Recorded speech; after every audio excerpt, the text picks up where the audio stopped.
जय हिंद दोस्तों। आज मैं ये फाइबर के बारे में बता रही हूँ। इसमें बहुत ही इम्पोर्टेंट कुछ क्वेश्चन है और अलग अलग पार्ट में करके मैं लिखी हूँ और इस तरीके से मैं देखिए अपना नोट बनाई हूँ। बहुत ही अच्छा हमारी राइटिंग नहीं बन पाई है, लेकिन फिर भी मैं बनाने का प्रयास की हूँ और बहुत अच्छे से मैं इसे आपको समझाऊँगी भी। और ये देखिए, और ये अगर हमारी थोड़ी सी अगर वीडियो जैसी भी लगेगी, साफ़ लगेगी, क्लीन लगेगी तो आप ज़रूर बताइएगा वीडियो कैसी है, क्योंकि हमें नहीं पता चल पाएगा वीडियो कैसी है। तो आज मैं शुरू कर रही हूँ। ये वस्त्र विज्ञान के बहुत ही इंपॉर्टेंट क्वेश्चन है और बहुत ही अच्छे हैं और ये क्वेश्चन फंसने वाले होते हैं। और यहाँ पे देखिए थोड़ा सा हार्ड भी होता है ये क्वेश्चन। कपड़ा फाइबर उत्पाद अधिनियम 1960 के अनुसार किसी वस्त्र के लेबल पर रेशे की पहचान को दर्शाना नहीं, कैसे मतलब पहचान कर सकते हैं हम उसका। हम क्वेश्चन हम पूरे अच्छे से पूरा नहीं लिखे हैं, मतलब जितना हमें आवश्यकता है उतना ही लिखे हैं। तो पहचान दर्शाना कैसे अनिवार्य होता है, उसकी पहचान हम कैसे कर सकते हैं, इसके पूछने का मतलब ये है। जब रेशे का उपयोग 5% से अधिक किया होगा तो तब हम इसका परीक्षण कर सकते हैं। 5% से अधिक होगा तब। अगर रेशा 5% से कम होगा तो हम इसका परीक्षण नहीं कर सकते हैं। इसे आइडेंटिफिकेशन लेवल पर लिखना अनिवार्य हो जाता है। जब 5% से ऊपर होगा, जैसे 5 हो गया, 6 हो गया, 7 हो गया, 8 हो गया, तो हम इसका आइडेंटिफिकेशन लेवल पर लिखना अनिवार्य हो जाता है। अगर नहीं है तो नहीं कर पाएंगे।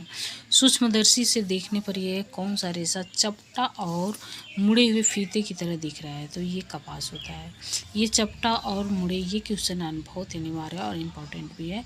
ये यहाँ से पूछ लेता है चपटा और मुड़े हुए फीते की तरह, तो कपास होता है, हमेशा ध्यान रखिएगा। लीलन में अब यहाँ से देखिए किस किस रेशे में कैसे कैसे दिखते हैं। यहाँ एक क्वेश्चन है, लेकिन उसके सारे रेशों के बारे में हम देख लेते हैं। मैं लिख चुकी हूँ यहाँ पे। लीलन में देखिए बाँस जैसी गांठ होती है, पंचकोड़ी होता है, इसे बहुकोड़ी भी कहते हैं, बेलनाकार होता है, गांठें पहचान होती है, बाहरी आवरण इसकी एपिडर्मिस कहते हैं, बाहरी आवरण को। ये लीलन की विशेषता होती है। लीलन में ये सारे गुण होते हैं। जब हम सूक्ष्मदर्शी से देखते हैं तो लीलन हमें इस तरीके से दिखाई देता है।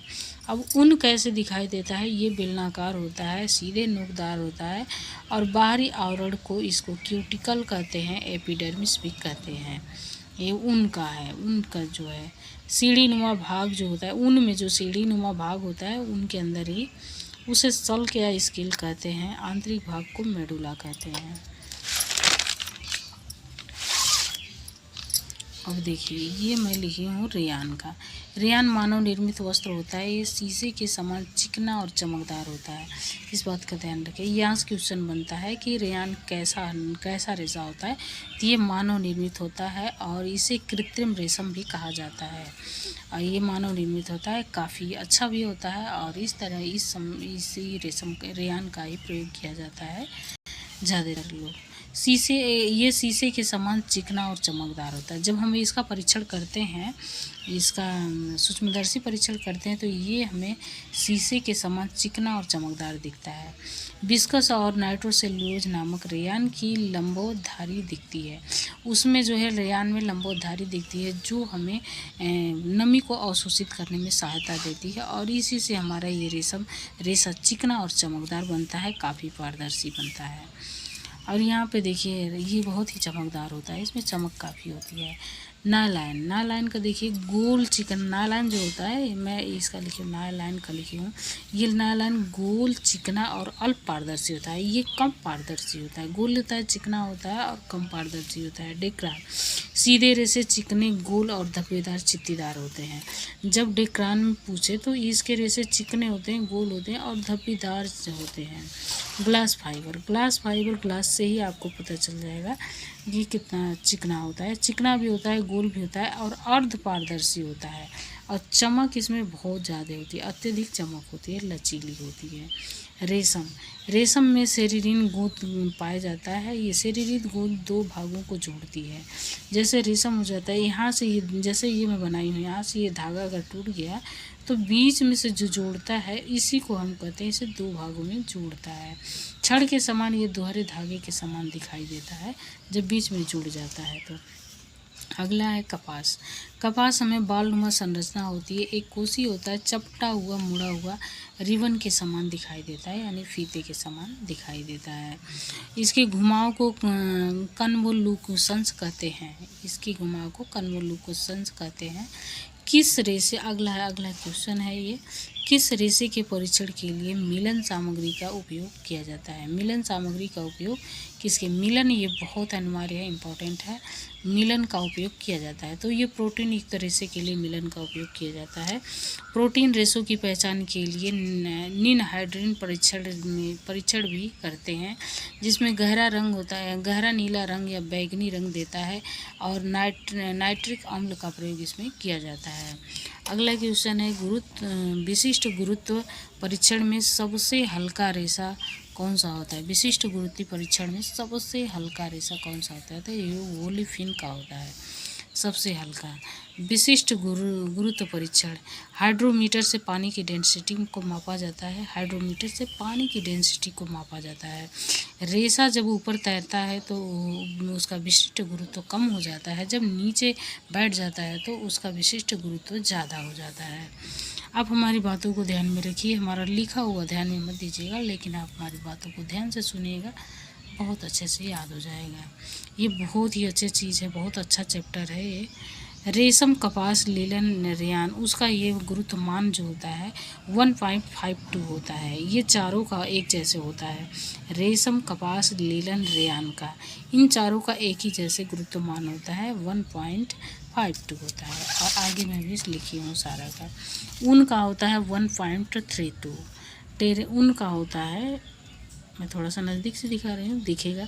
ऊन का होता है 1.32। टेरिलिन या पॉलिस्टर का, टेरिलिन और चाहे पॉलिस्टर का, दोनों का 1.38 होता है। नायलॉन का 1.14 होता है। एक्रिलिक का 1.17 होता है। एसीटेट का जो है 1.32 होता है। ओलिफिन का पॉलीप्रोपिलीन भी इसे कहते हैं। इसका सबसे कम होता है, यहीं से क्वेश्चन बन जाता है। इसका होता है 0.92 होता है। ये पानी से कम होता है, ये पानी से कम होता है, इसीलिए ऊपर तैरता है। और इसीलिए इसका प्रयोग जो है, ओलिफिन का प्रयोग जो है, स्पोर्ट वियर और नाव की रस्सी बनाने में किया जाता है इसका प्रयोग। स्पर्श परीक्षण के दौरान, जब हम स्पर्श परीक्षण करते हैं उसके दौरान रेशा कड़े और चमक की तरह महसूस होता है। जब हम स्पर्श यानी छूते हैं, स्पर्श परीक्षण करते हैं, तो ये हमारा कड़े चमड़े की तरह महसूस होता है। वो कौन सा रेशा? तो लीलन होता है। लीलन को वस्त्रों का राजा कहा जाता है। लीलन को हम वस्त्रों का राजा कहते हैं, रेशों का नहीं। इस बात का ध्यान रहे, 2 क्वेश्चन बनता है यहाँ पे। वस्त्रों का राजा अगर पूछ रहा है तो हम लीलन बोलेंगे, अगर रेशों का राजा होता है तो वो कपास होता है। ध्यान रहे इस बात का, वस्त्रों का राजा लीलन होता है और रेशों का राजा कपास होता है।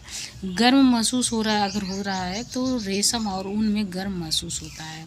ठंडा, कपास और लीलन दोनों में ठंडा होता है और मुलायम भी होता है, कोमल भी होता है। लीलन छूने पर ठंडा होता है, कोमल चमड़े की तरह होता है, महसूस होता है इसमें। लीलन को जब ठंडा होता है, कोमल होता है, लेकिन जब यह ऐंठन चढ़ जाता है तो ये चमड़े की तरह महसूस होता है और कड़ा हो जाता है। सूती में ठंडा, कोमल, लचीला होता है, सूती जो होती है। रेशम गरम, कोमल और लचीला होता है। ऊन हमेशा फज्जीदार और गर्म होता है। फज्जीदार का मतलब उसमें बारी बारी जो रेशे निकलते हैं उसको कहते हैं। रेयान ठंडा और कोमल होता है। रेयान हमेशा ठंडा और कोमल होता है। नायलॉन कोमल, गर्म, लचीला, ऊनी जैसे महसूस होता है नायलॉन। पॉलिएस्टर कोमल, ऊनी जैसे होता है, वस्त्रों में कड़ापन होता है। अगला क्वेश्चन है, डबल बैरल फाइबर आइडेंटिफिकेशन किस परीक्षण का दूसरा नाम है? तो इसे रासायनिक परीक्षण कहते हैं। डबल बैरल, थोड़ा सा हाथ से मैं पकड़ी मोबाइल इसलिए हिल रहे हैं। डबल बैरल फाइबर आइडेंटिफिकेशन किस परीक्षण का दूसरा नाम है? तो रासायनिक परीक्षण है। सूक्ष्मदर्शी के नीचे सीढ़ी नुमा संरचना और सल्क किस रेशा की पहचान होती है? तो ऊन है। ऊन के अंदर, ऊन के जो है ऊपर जो है सीढ़ी नुमा संरचना होती है और सल्क, उस संरचना को हम सल्क कहते हैं। तो उसे ये ऊन में पाया होती है। अच्छी गुणवत्ता वाली ऊन में सल्क नहीं होता है। अच्छी जो गुणवत्ता वाली ऊन होती है उसमें सल्क नहीं होता है। अगला क्वेश्चन है, वस्त्र फाड़ परीक्षण में तीखी आवाज़ और फाड़ने के बाद चिकने किनारे होते हैं, तो ये किसके होता है? रेशम के होते हैं। रेशम को बड़ी तीखी आवाज़ होती है क्योंकि तेज़ी से फाड़ना पड़ता है, उस पर बल लगता है। अब ये वस्त्र फाड़ परीक्षण में किसका कैसी आवाज़ निकलती है, ये हम नीचे लिख लिए हैं सारे का। ये देखिए, सूती और काटन, ये रेशम का बता रहा है कि तीखी आवाज़ होती है और फाड़ने के बाद उसके किनारे चिकने होते हैं, ये रेशम का है। तो सूती काटन का कैसा होता है? इसकी आवाज़ तीखी होती है, तीखी आवाज़ होती है और अधिक बल लगता है और रेशे फजीदार होते हैं। जब सूती कपड़े को फाड़ कर देखिएगा उसमें रेशे निकल जाते हैं फाड़ने पर हल्का हल्का सा, तो उसी को ये कह रहा है। अगला आगे देखिए, अगला देखिए रेशम का है। रेशम को फाड़ने में तीखी आवाज़ होती है, पर्याप्त शक्ति लगती है और चिकने और सीधे रेशे इसमें से निकलते हैं। लीलन को जब हम फाड़ परीक्षण करते हैं तो कर्कश आवाज़ आती है उसमें, लीलन में, और सूती कपड़ों की अपेक्षा अधिक मजबूत होता है और बल भी लगता है और इसके भी किनारे चिकने होते हैं। ऊन में आवाज़ मध्यम होती है, अत्यधिक कठिनाई से फाड़ते हैं और फजीदार किनारे होते हैं। इसे फाड़ने पर किनारे फजीदार होते हैं, मतलब इसमें रेशे निकल जाते हैं। पॉलिएस्टर और नायलॉन का जब हम फाड़ परीक्षण करते हैं तो फाड़ने के बाद तेज़ आवाज़ होती है, अधिक बल लगता है, किनारे साफ सीधे निकलते हैं पॉलिएस्टर में। अगला क्वेश्चन है, ठंडा हाइड्रोक्लोरिक अम्ल डालने पर रेशम और ऊन में अंतर। रेशम घुल जाता है, मतलब जब ठंडा हाइड्रोक्लोरिक अम्ल हम डालते हैं, हाइड्रोक्लोरिक, तो डालने पर रेशम और ऊन में क्या अंतर हो जाता है? तो रेशम घुल जाता है लेकिन ऊन फूल जाता है। और क्यों फूलता है ये देखिएगा। ठंडे एसियल में जब रेशम को डाला जाता है तो घुल जाएगा, लेकिन परंतु ऊन जो है अवशोषित करके फूल जाता है। और अगला हम अगले दिन बताएंगे। ये देखिए, काफ़ी वीडियो लंबी हो जाएगी और यहाँ पे हम लिखेंगे, बहुत ही इम्पोर्टेंट क्वेश्चन लिखे हैं ये। अभी मैं और नोट कर रही हूँ, नोट बना दूँगी तो फिर मैं और बताऊँगी। ये देखिए, बच्चे नीचे गूंज भी दिए हैं। आज के लिए इतना ही। Thank you.